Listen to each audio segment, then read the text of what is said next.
ایک شخص سڑک سے گزر رہا تھا۔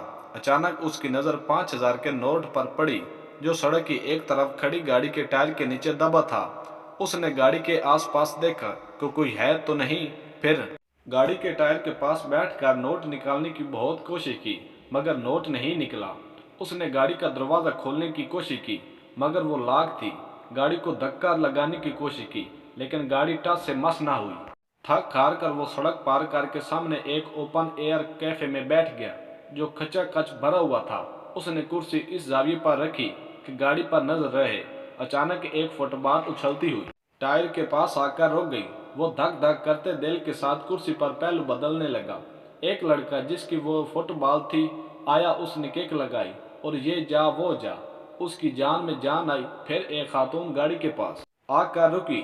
انہوں نے باسکٹ زمین پر رکھی اور پسینہ صاف کرنے لگی۔ اس شخص نے بے چینی سے اپنی انگلیاں چٹکھانی شروع کر دی لیکن اس کے جانے کے بعد اس نے سکون کا سانس لیا ہی تھا کہ ایک جمعدار آ کر اس چابی انگلی میں گھماتا آیا اور گاڑی کا دروازہ کھول کر بیٹھا اور روانہ ہو گیا۔ وہ ادھر ادھر نظر ڈالتے ہوئے اٹھا ہی تھا کہ کیفے میں بیٹھے تمام لوگ تیزی سے اٹھے اور بھاگ کر وہاں پہنچ گئے جہاں نوٹ پڑا تھا۔ اچانک بھگدڑ کی وجہ سے وہ لڑکھڑا کر گر پڑا اور اپنے ماتھے پر ہاتھ رکھ کر وہیں بیٹھ گیا۔ کیفے میں بیٹھے تقریباً تمام افراد گاڑی کے جانے کا انتظار کر رہے تھے۔